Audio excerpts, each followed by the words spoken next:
I come from the country of Tanzania, the capital city of Dar es Salaam. And we have lots of tribes there. The tribe that I belong to, 99% of the people are Islamic. As a Muslim, I felt that we're like a chosen people, very unique, a chosen people. And I grew up in a very religious family. I went to an Islamic school when I was a small kid. I helped my father in some Islamic duties, like to help with prayer and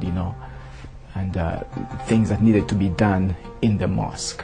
My father himself is a great leader within the Muslim community. He's a sheikh, and then I have uncles, I have brothers that are Islamic clerics. So I kind of grew up in that environment, and my understanding of Islam was that Islam was everything to us, to me. So I had that passion, I had that hunger for the truth as a Muslim.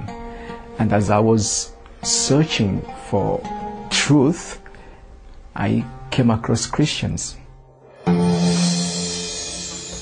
The Christians in my country, they have a special program to reach out to the Islamic community. And one of the strategies they use is to befriend the Muslims. And they get to know them on a personal level. And then they befriend them, and at some point, they share the gospel of Jesus Christ. So this Christian friend wanted to know something about my religion.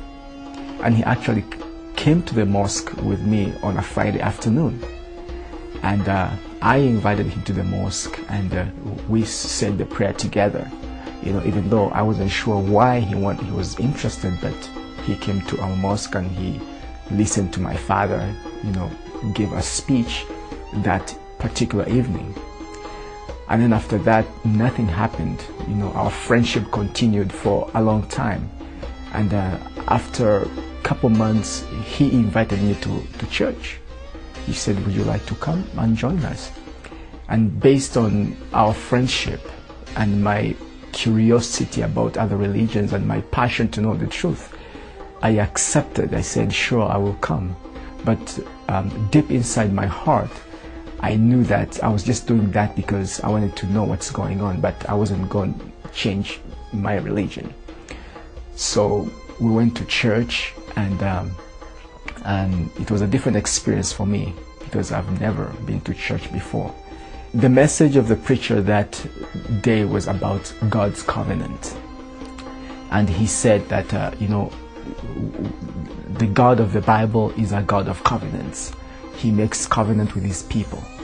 You read throughout the Old Testament, the New Testament, he has made all kinds of covenants. And then this is interesting because he gave this example, and he said, for instance, you go to your neighbor's friend, your neighbor's house, and you decide to work for him. You sweep his house, you mop his floor, or you do anything good. Your neighbor will be very happy if you do something like that. But at the end of the day, if you ask him to pay you money for what you have done, he or she has the right to say no or yes based on the covenant. If there was no covenant that was made, they can say no. So in other words, your works are in vain. So he kind of related that to how important covenants are with God. And without that covenant, it doesn't matter what you do in life.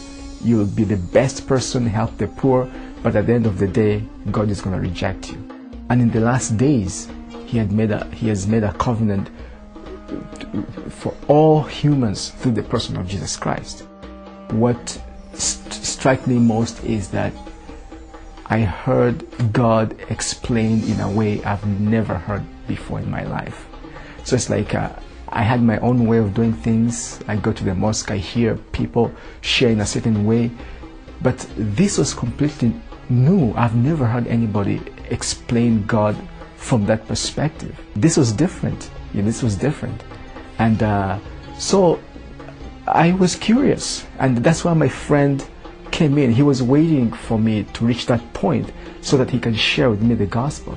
So he bought me a Bible, and we began to read the scriptures, from book to book, but most of the time we were arguing, exchanging ideas, and he would invite me to church. I'll go to church with him, but I didn't want my people to know, because, I didn't want anybody to find out. So after church, my friend would ask me and say, okay, what didn't you understand in church? And then I explained to him, I didn't understand this point. And then we'll engage ourselves in a lengthy discussion. And then it reached a point where, after 10 months, I slowly began to understand the mission of Jesus. Why Jesus and not any other person, And I can say that it was the work of the Spirit, because I didn't know everything, but that understanding of the mission of Jesus Christ began to sink in me, and I knew that I needed to know more about the Messiah. What helped me is that hunger for God was so strong in me as a Muslim in general, because I wanted to be a Muslim cleric. That was my goal.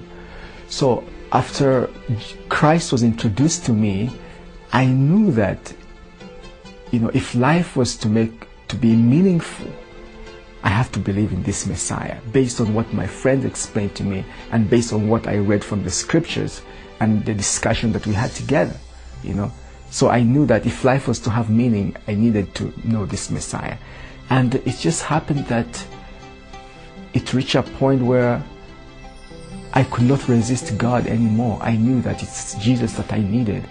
I went to his church again. And after the service, the preacher made an invitation. I raised up my hand, and they prayed for me, and I gave my life to Jesus Christ. That decision changed my life in a sense that I used to make such a big deal out of religion. I did not understand the difference between God as God the Creator and religion as a group of people trying to find God. And before I was taught that God is so big and He's out there, and I pray, I do all kinds of good things, but at the end of the day we'll see what happens, because that assurance is not there. When I became a Christian, I felt connected with my Creator. I can pray to Him, I can talk to Him, the connection is there. When I speak to Muslims, I will try to help them understand the difference between God and religion. There is a difference, because I think that's where the confusion comes. Most of the times we talk about our religions, and we have all kinds of discussions that lead to nowhere. But I want them to see that there is a God who created the universe, created everything, and is interested in each one of us. And it does not matter what religious background you come from, what social status you come from, or whether you are rich or poor. He is interested in you, and He wants to make a difference in your life. And a good passage from the Bible that I will share is the Sermon on the Mount. I think it's a good place to start. The Sermon on the Mount, when Jesus Christ was talking, blessed are those who are pure in heart, blessed are those who hunger and thirst for righteousness, for they shall be filled. I think that's powerful, and it matches with the mindset of most Muslims. They should accept Jesus Christ as Lord and Savior, and He's the only one who can change their life, because I think first I'm going to help them understand first who Jesus is. If you just see Jesus Christ as a carpenter's son and just some guy who lives in a neighborhood, then they shouldn't. But if you see Jesus more than a prophet, I think that's a good starting point. And that's what made a difference in me, because I looked at Jesus Christ just as a person, so He didn't make any difference to me.